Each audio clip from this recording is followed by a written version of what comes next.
Assalamualaikum warahmatullahi wabarakatuh. Baiklah para siswa-siswi SMA yang berbahagia, kita teruskan pembahasan kita UTBK Quantitative English Version. Bagian kedua ini kita teruskan. Kemarin kita sudah bahas 5 soal yang pertama. Untuk soal yang ke-6, jika akar 2019X tambah akar 2019X tambah akar 2019 plus bla bla bla bla sama dengan akar 2020, akar 2020, akar 2020, akar dan seterusnya. What is the value of X? Berapakah nilai X? Oke, jadi di persamaan ini ya kita selesaikan terlebih dahulu ya. Misalnya ruas kanan ini kita pilih karena relatif lebih mudah. Jadi akar 20, 20, akar 20, 20, akar 20, 20 dan selanjutnya kita misahkan dengan P. Oke ya. Jadi kemudian akar 20, 20, akar 20, 20, akar dan ini sendiri ini adalah P. Jadi apa? Akar 2020 ini adalah P. Jadi akar 2020 P sama dengan P. Berikutnya, ya kita hilangkan akar dengan cara apa? Ruas kiri dan ruas kanan ini kita kuadratkan. Dikuadratkan menjadi berapa? 2020 P. Dikuadratkan jadi P kuadrat. Kemudian ruas kiri pindah ke kanan. P kuadrat sama dengan 2020 P sama dengan 0. Difaktorkan P kali P min 2020 sama dengan 0. Ada dua nilai untuk P. P sama dengan 0 dan P sama dengan 2020. Nah, untuk nilai P sama dengan 0 ini tidak boleh ya, karena nilai bentuk akar ini tidak mungkin 0 ya, tidak diperbolehkan 0. Jadi yang kita pakai adalah nilai P 2020. Jadi ruas kanan ini kita peroleh 2020. Untuk selanjutnya, setelah kita dapatkan ruas kanan ya, kita teruskan ruas kiri yang tadi sama dengan P sama dengan 2020. Nah, kedua ruas ini kita kuadratkan. Ketika kita kuadratkan, akar yang keluar ini hilang. Jadi apa? 2019X tambah akar 2019 tambah akar 2019X tambah dan selanjutnya sama dengan 2020 kuadrat. Dan ini sendiri akar 2019X tambah akar 2019X dan selanjutnya ini adalah 2020 sebagaimana tadi hasilnya. Sehingga apa? 2019X tambah 2020 sama dengan 2020 kuadrat. Kemudian 2020 pindah ruas ke kanan ya. Menjadi apa? 2020 kuadrat dikurangi 2020. Nah, ini karena sama ya, kita keluarkan 2020 sehingga 2020 sudah dikeluarkan 2020 menjadi 2020. 2020 dibagi 2020 jadi 1. 2020 dikurangi 1 adalah 2019. Jadi ruas kanan 2020 dikali 2019. Sementara ruas kiri adalah 2019X. Sehingga jelas nilai X adalah 2020. Jadi jawabannya adalah C ya. Jadi jawabannya C untuk soal nomor 6 ini. Oke ya, kita lanjut saja selanjutnya. Oke, nomor 7 ya. Jadi nomor 7 ini sebenarnya sering keluar di beberapa soal ya. Jadi kalau seandainya kita jalan-jalan ke supermarket ya, ada diskon 20 tambah 40. Itu diskonnya itu bukan 60% sebenarnya. Jadi kurang dari 60%. Oke, nomor 7. Successive discount of 10%, 20% and 30% is equivalent to a single discount of. Jadi terjemahnya diskon berturut-turut 10% dan 20% dan 30% sama dengan diskon tunggal dengan. Nah, untuk soal seperti ini kita bisa selesaikan dua terlebih dahulu ya. Jadi sebenarnya kita bisa pilih yang mana saja. Jadi misalnya 10% dan 20% dulu diskonnya ya. Jadi sebenarnya kita bisa menyelesaikan dengan beberapa cara ya. Yang ini yang saya sampaikan itu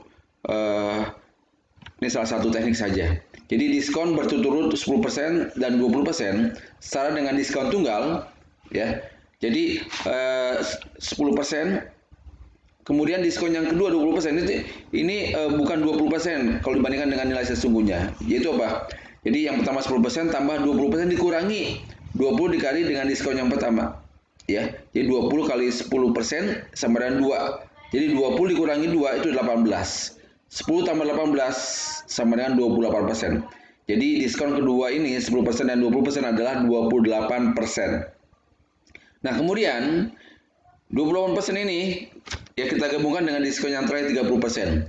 28% tambah 30 dikurangi ya 30% dari 28% tadi ya. Jadi sama dengan 49,6%. Jadi diskon berturut-turut 3 kali 10%, 20%, dan 30% itu setara dengan diskon 49,6%. Jadi jawabannya adalah C ya.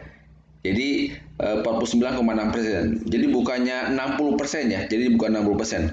Banyak dari siswa yang menjawabnya 60%. Jadi bukan 60%. Jadi 49,6%. Diskon berturut-turut 10%, 20%, dan 30%. Jawabannya C. Oke, nomor selanjutnya. Ya. In the figure above, if the area of the angular region D is 4, what is the length of a side of square region A? Oke ya. Jadi untuk soal seperti ini ya, kita lihat ada 3 persegi, yaitu persegi A, B, dan C, dan sebuah segitiga siku-siku. Oke, kita cek pernyataan pertama. The area of square region B is 9. Jadi luas dari daerah B adalah 9. Nah, jadi apakah cukup kira-kira luas dari daerah B 9? Pada segitiga D berlaku karena ini segitiga, jadi luas segitiga adalah setengah alas kali tinggi. Jadi setengah panjang B kali panjang C, setengah alas kali tinggi. Ya, dan kita ketahui bahwa luas dari B ini adalah 9, sehingga panjang dari B yang merupakan alas adalah panjang dari B yang merupakan alas itu adalah 3 ya. Panjang dari B yang merupakan alas itu 3 ya. Jadi tadi luas dari luas dari bidang B adalah 9 ya. Jadi luas segitiga D adalah setengah alas kali tinggi. Setengah kali B kali C sama dengan 4 ya, karena diketahui tadi luas segitiganya itu adalah 4. Luas segitiganya adalah 4. 4 sama dengan setengah B kali C ya. Kemudian dikalikan 2 luas kiri dan luas kanan, jadi 8 sama dengan B kali C. Sementara persegi B itu luasnya 9, sehingga panjang dari sisi B adalah akar 9, yaitu 3. Sehingga nilai C kita peroleh C sama dengan 8/3. Nah, nilai B 3, nilai C adalah 8/3. Sehingga panjang A itu bisa kita ketahui ya. Bisa kita ketahui. Kita nggak perlu mencari nilai A ya. Yang penting di sini bahwa nilai A itu bisa kita peroleh. Jadi pernyataan 1 sudah cukup untuk menjawab pertanyaan, yaitu apa? Panjang dari daerah A ini. Oke, bagaimana dengan pernyataan yang kedua? Ya, pernyataan yang kedua, the area of square region C is 64 9 ya. 64 divided by 9 ya. Jadi sama dengan yang tadi, yaitu luas segitiga sama dengan setengah alas kali tinggi 8 sama dengan B kali C tadi sudah ya. Jadi kalau luas dari C adalah 64/9, maka panjang sisi C adalah akar dari 64/9, yaitu 8/3. 8/3. Sehingga panjang B ya adalah 3. Panjang B adalah 3. Nah, kita gunakan rumus Pythagoras di sini sama seperti yang tadi. A kuadrat sama dengan B kuadrat tambah C kuadrat, A kuadrat 9 tambah 8/3 kuadrat. Nah, di sini kita lihat kita akan mendapatkan nilai daripada A. Ya. Jadi pernyataan 2 juga cukup untuk menjawab pertanyaan tersebut ya. Jadi pilihan yang tepat adalah D. Masing-masing pernyataan 1 dan 2 itu cukup untuk menjawab pertanyaan tersebut. Oke ya. Jadi jawabannya D. D itu artinya tadi masing-masing dari pernyataan 1 cukup untuk menjawab pertanyaan, demikian juga pernyataan kedua cukup untuk menjawab pertanyaan. Berikutnya nomor 9. Oke ya. Ini nampaknya gambarnya sama ya. Tapi yang ditanyakannya berbeda nampaknya ya. In the figure above, 3 squares and 3 angles have area of A, B, C, and D as zones. If A 225, C is 81, and B is 144, then what is the area of D? Oke, the area of D. Baik ya. Jadi dalam gambar di atas tiga persegi dan satu segitiga memiliki luas masing-masing A, B, C, dan D. Luas A 225, luas C 81, dan luas B 144.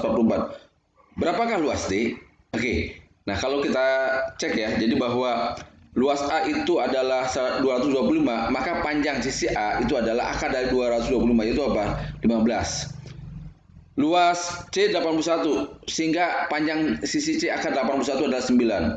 Sementara luas B adalah 144, sehingga panjang sisi B adalah akar dari 144 adalah 12. Jadi B12, C9, dan A15. Dan kalau kita perhatikan, 9, 12, 15 ini merupakan triple Pythagoras. Jadi yaitu membentuk segitiga siku-siku ya, dengan alas 12 dan tinggi 9. Alas 12, tinggi 9. Sehingga luas segitiga D ya, setengah alas tinggi, alasnya 12, tingginya 9, diperoleh 54. Jadi jawabannya adalah 54. Oke ya. Baik, next number 10. How many words can be formed out of the letters of the word education such that vowels occupy the odd position? Berapa banyak kata yang bisa dibentuk dari huruf-huruf dari kata-kata education, E, D, U, C, A, T, I, O, N, sehingga vowels menempati posisi ganjil. Odd itu ganjil ya, education ya. Jadi ada berapa nih huruf vokalnya? Ada yang ditanyakan itu berapa banyak cara ya. Oke, huruf vokalnya terdiri dari E, U, A, I, dan O ya. Jadi dari kata education ada 4 konsonan, D, C, T, N, dan 5 vokal, E, U, A, I, O. Oke ya. Nah kalau kita lihat di sini, kita ingin supaya vowels itu menempati posisi ganjil, yaitu posisi 1, 3, 5, 7, 9. Sementara konsonan ya otomatis posisi genap. Untuk posisi yang pertama yaitu huruf hidup atau ini ya, vowels ya, vokal, huruf hidup vokal ya. Ini bisa ditempati oleh berapa? Oleh 5. Oke, karena ada 5 vokal. Posisi kedua di sini vokalnya ditempati oleh 4. 3 dan selanjutnya 3 di sini 2 1. Jadi untuk vokalnya 5 4 3 2 1. Demikian juga untuk konsonannya. Di sini ada 4 yang tersedia dari konsonan. Berikutnya 3 2 1. Oke.